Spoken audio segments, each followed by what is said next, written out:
السلام علیکم ورحمۃ اللہ وبرکاتہ۔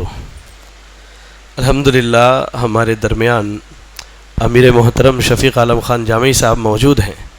میں چاہ رہا تھا کہ شیخ کا درس ہو، لیکن شیخ کے پیروں میں تھوڑی تکلیف ہے، آپ دعا کریں ان کے حق میں کہ اللہ تعالیٰ انہیں شفاء کاملہ عاجلہ عطا فرمائے۔ الحمدللہ رب العالمین، الصلاۃ والسلام علی رسولہ الکریم وعلی آلہ واصحابہ ومن تبعہم بإحسان الی یوم الدین، اما بعد۔ معزز اور مکرم مصلیان فجر، آپ تمام کا استقبال ہے ہمارے آج کے اس درس میں۔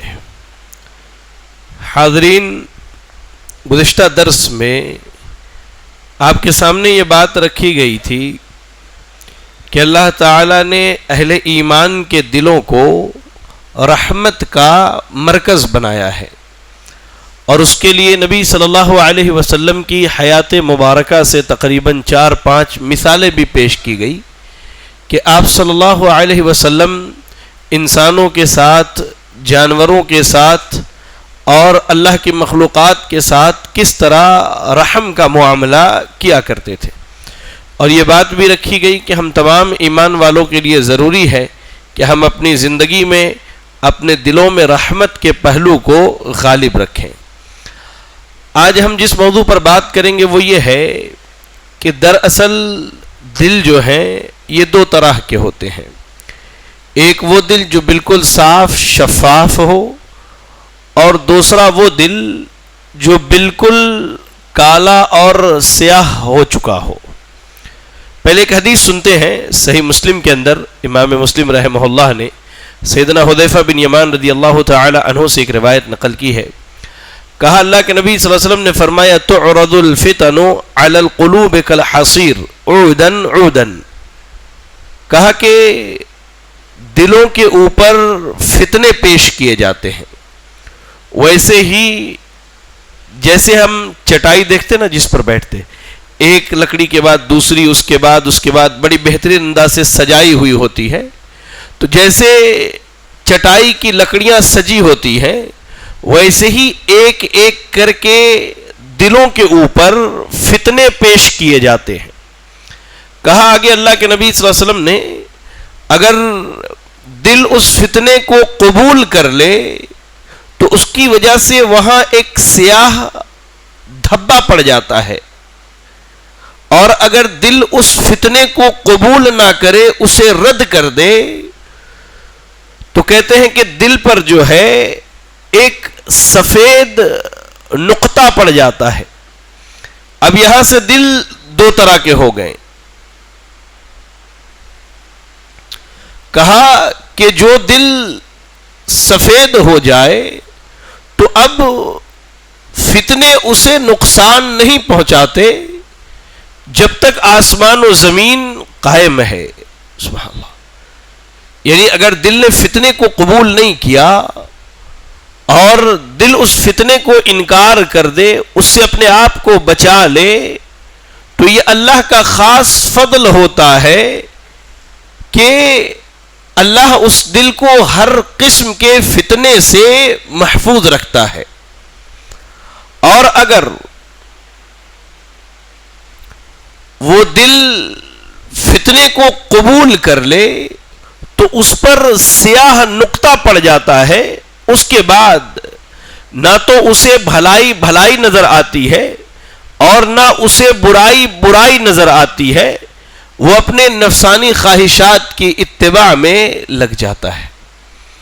یہاں دیکھیں، بڑی غور و فکر کرنے کی بات ہے کہ اللہ رب العالمین نے یہ حکم دیا کہ ہم اور آپ اپنے دل کی پرواہ کریں اور فکر کریں کہ جب فتنے اور آزمائشیں، فتنہ کیا ہے؟ یہ آزمائش کے معنی میں ہے۔ اللہ کے جانب سے فتنے اور آزمائشیں جب ہم پر پیش کیے جاتے ہیں تو اس حالت میں ہمارے دل کی کیفیت اور حالت کیا ہوتی ہے؟ کیا ہمارا دل اس فتنے اور آزمائش کو قبول کر لیتا ہے یا اسے رد کر دیتا ہے؟ یقین جانیے، اگر ہمارا دل ان فتنوں کو، آزمائشوں کو رد کر دے تو پھر اللہ تعالیٰ اس دل کی صفائی بھی کرتا ہے اور اسے ہر قسم کے فتنے سے بچا کے بھی رکھتا ہے. لیکن جیسے کوئی آزمائش آئی اور ہمارا دل اس میں پڑ جائے تو یقین جانیے کہ وہ دل کیا ہے، اب اس کے بعد سیاہ ہوتا چلا جاتا ہے، یہاں تک کہ اللہ رب العالمین اس دل پر مہر لگا دیتا ہے اور وہ دل خیر اور حق کی باتوں کو قبول نہیں کرتا ہے.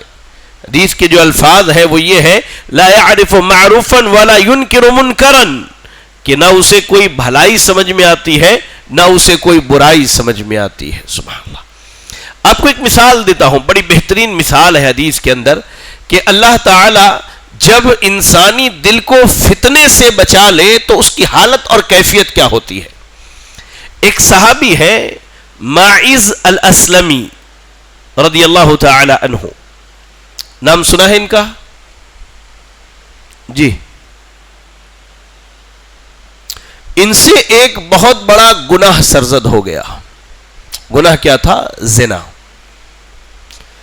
حزال نامی ایک شخص نے ان کو بہت سمجھایا، بہت بتلایا، اس کے بعد جو ہے وہ گناہ کے جرم کا ارتکاب کرنے کے لیے نبی صلی اللہ علیہ وسلم کے پاس پہنچ گئے. دیکھیے آپ، اللہ جب دلوں کی اصلاح کر دیتا ہے اور دل جب اللہ تعالیٰ اس کی صفائی کا ارادہ رکھتا ہے تو اللہ بندوں کو توبہ کی کیسی توفیق دیتا ہے. کہنے کا مقصد یہ ہے، ہم نے پڑھا نا اس سے پہلے کہ اگر دل کے اندر یہ احساس ختم ہو جائے اور یہ شعور مر جائے کہ گناہ کی تکلیف اسے نہ ہو تو سمجھیے کہ ہمارا دل مردہ ہو چکا ہے.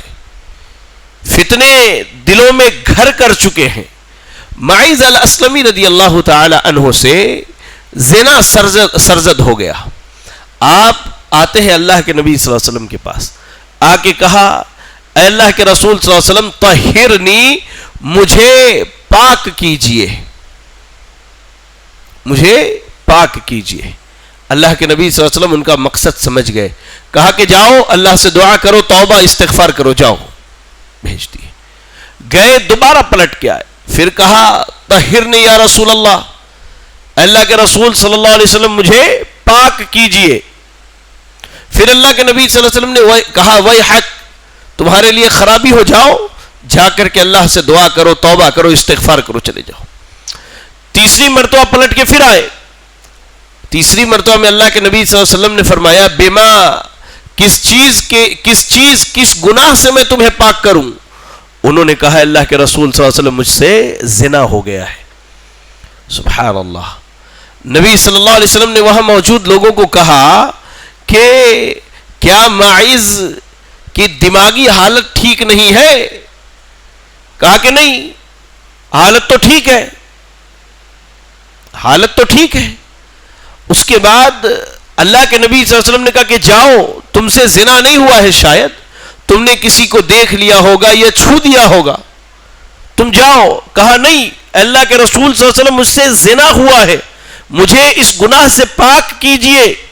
کہتے ہیں کہ اللہ کے نبی صلی اللہ علیہ وسلم نے کچھ صحابہ کو بلا کر کے پوچھا کہ ذرا معیز کا منہ مہک کر کے دیکھو، انہوں نے شراب تو نہیں پیا ہے، نشے کی حالت میں تو نہیں ہے جو ایسی بات کر رہے ہیں.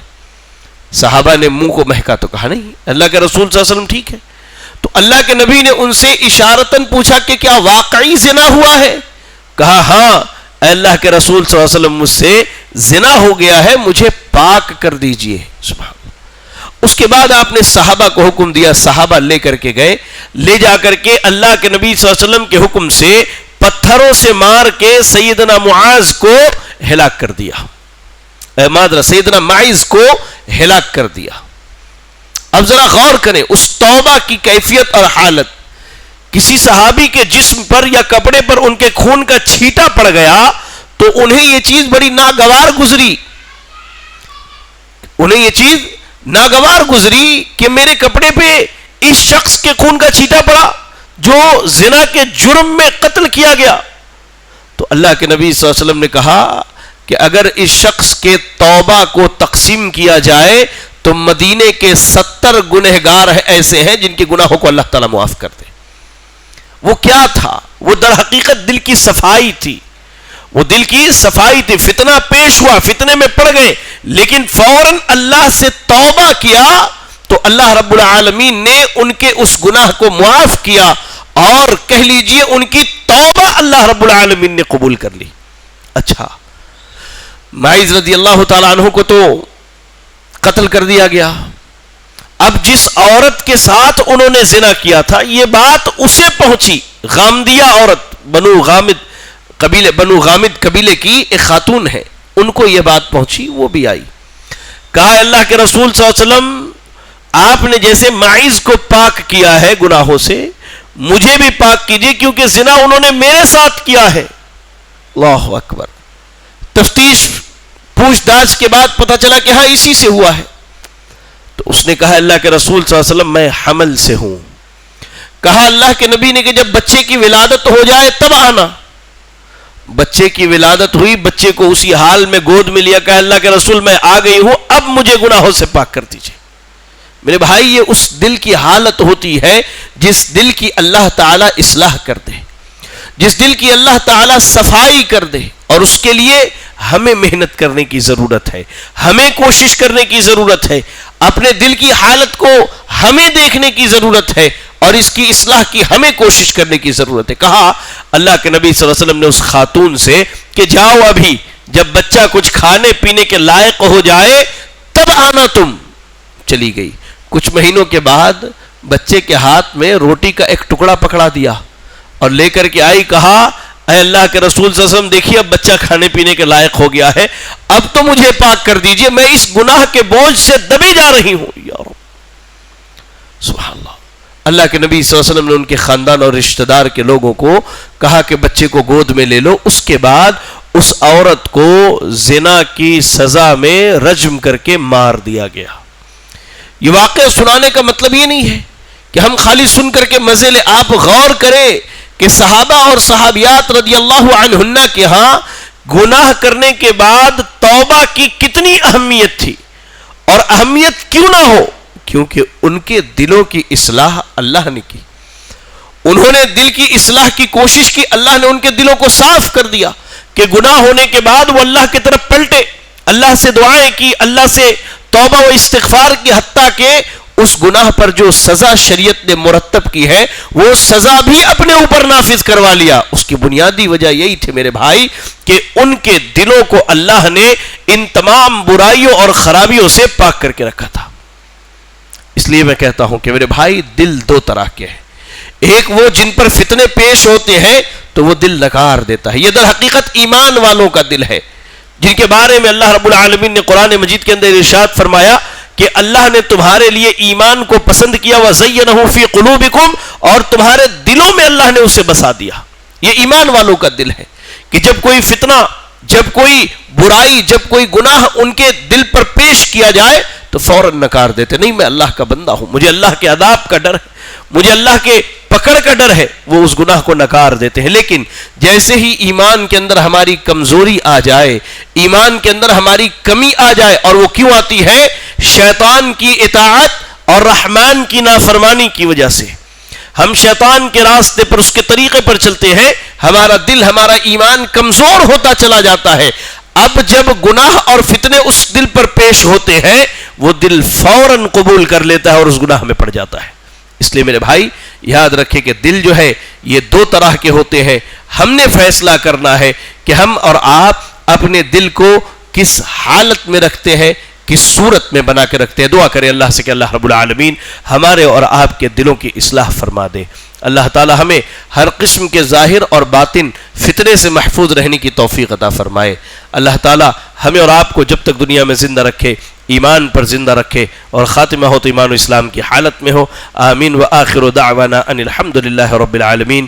جزاکم اللہ خیرا. السلام علیکم ورحمۃ اللہ وبرکاتہ.